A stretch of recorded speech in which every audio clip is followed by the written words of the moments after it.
जातपात नसते, प्रशासनाचा आणि त्याचा एक लोककल्याण हाच त्याचा उद्दिष्ट आणि हाच मंत्र असतो। त्यामुळे आणि या कमिटमेंटने या सर्वांनी काम केलं, रात्रंदिवस काम केलं। 4 लाख सभापती महोदय, 4 लाख लोक ह्याच्यावर काम करत होते आणि पूर्णपणे सर्व लोकांनी झोकून देऊन काम केलं आणि म्हणूनच यामध्ये आपण 4 महिन्याच्या आतमध्ये हे आरक्षण देण्यापर्यंत पोहोचलो।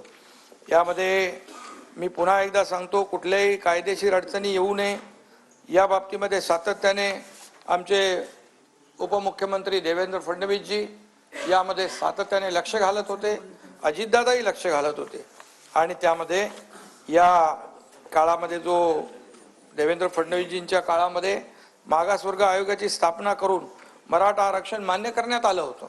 हा निर्णय हायकोर्टमध्ये टिकला, परंतु दुर्दैवाने सुप्रीम कोर्टामध्ये टिकला नाही। तो का टिकला नाही याच्या खोलामध्ये मी आता जाऊ इच्छित नाही। आपलं ठरलेलं आहे, काही आज राजकीय पॉलिटिकल काही बोलायचं नाही, चांगला दिवस आहे आणि म्हणून सुप्रीम कोर्टाने मात्र तो रद्द केला। परंतु या पार्श्वभूमीवर नव्याने मागासवर्ग आयोग नेमता येईल की नाही या संदर्भात शंका उपस्थित करण्यात आल्या, परंतु सर्वोच्च न्यायालयाने राज्य शासनाचा मागासवर्ग आयोग नेमण्याचा अधिकार मान्य केला आणि जस्टिस भोसले कमिटी आपण आयोग नेमला। इंदिरा साहनी प्रकरणामध्ये घटनापीठाने जो निर्णय दिला त्याच्या परिच्छेद पॅरा 550 मध्ये म्हटलेलं आहे, for the purpose and object that those communities who were earlier backward and advance should be excluded and those communities who were earlier advance and might have degraded into backward class should be included. Thus, the state was fully entitled to appoint backward class commission to collect relevant data and submit the report. कायदेशीर सभापती महोदय, आम्ही कुठलाही बेकायदेशीर काम करणार नाही, कारण जेव्हा सांगत होतो तो टिकणारं कायद्याच्या चौकटीत बसणारं आरक्षण देणार, यासाठी हे सगळ्या बाबी आम्ही लक्षात घेतलेल्या आहेत। त्यामुळे जस्टिस शुक्रे साहेबांच्या अध्यक्षतेखाली स्थापन करण्यात आलेला मागासवर्ग आयोग हा पूर्णतः वैध आहे। त्याच्यावर देखील काही लोकांनी प्रश्नचिन्ह निर्माण केलं।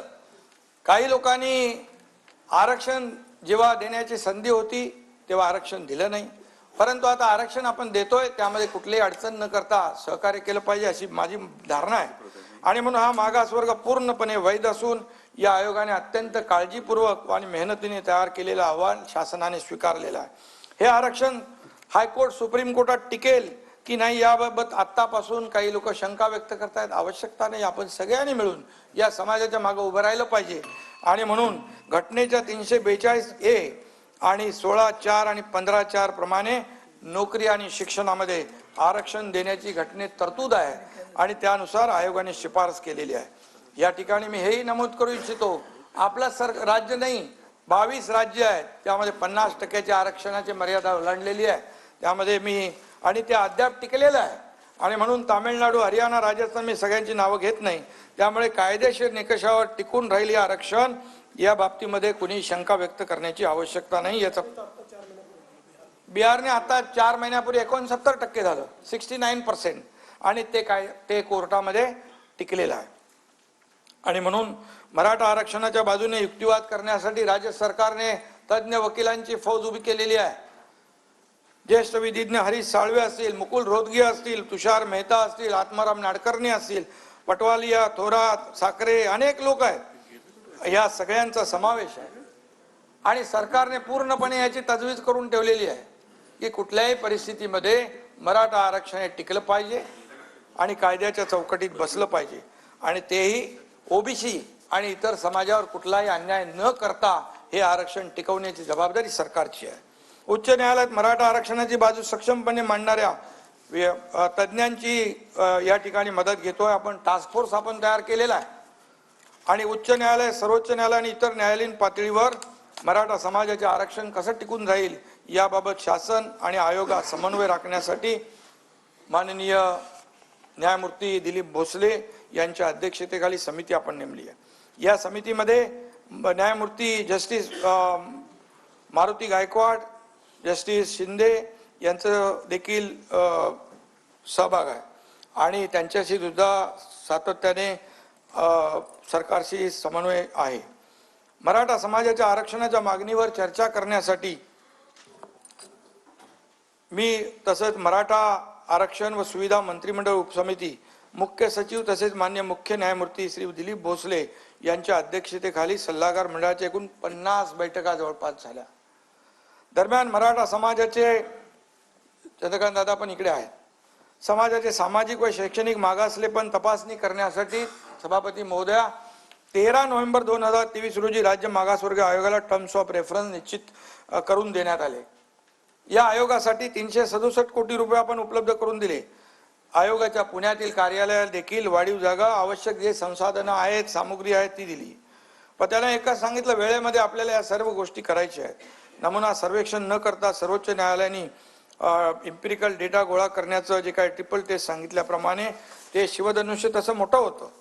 परंतु सर्वेक्षण अचूक आणि निष्पक्षपणे वैज्ञानिक प्रोफेशनल पद्धतीने होणं गरजेचं होतं.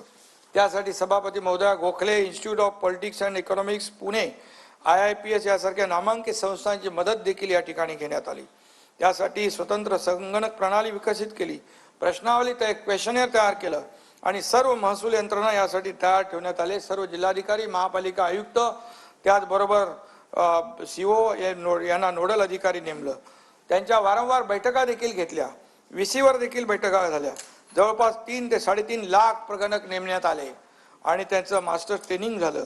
23 जानेवारी पासून युद्धपातळीवर सर्वेक्षणाचं काम सुरू झालं. हे सर्वेक्षण अचूक करायचं होतं आणि वेळेतही पूर्ण करायचं होतं आणि म्हणून 2 फेब्रुवारी 2024 म्हणजे जवळपास या ठिकाणी त्यांनी वेळेमध्ये या सर्वेचं काम पूर्ण केलं. काही तांत्रिक अडचणीच्या सुरुवातीच्या तक्रारी त्यांनी दूर केल्या. मी आज या सभागृहाच्या माध्यमातून राज्य मागासवर्ग आयोगाचे अध्यक्ष निवृत्त न्यायमूर्ती सुनील शुक्रे, मागासवर्ग आयोगाचे सर्व सदस्य, गोखले इन्स्टिट्यूट आणि ज्यांनी हा गोवर्धन पर्वत उचलला ते सर्व प्रगणक, महसूल यंत्रणा, अगदी थेट सरपंच, तलाठी यांच्यापर्यंत सर्वांचे मनापासून आभार मानतो. त्यांना धन्यवाद देतो की त्यांनी अतिशय मोठी जबाबदारी पेललेली आहे. हे काम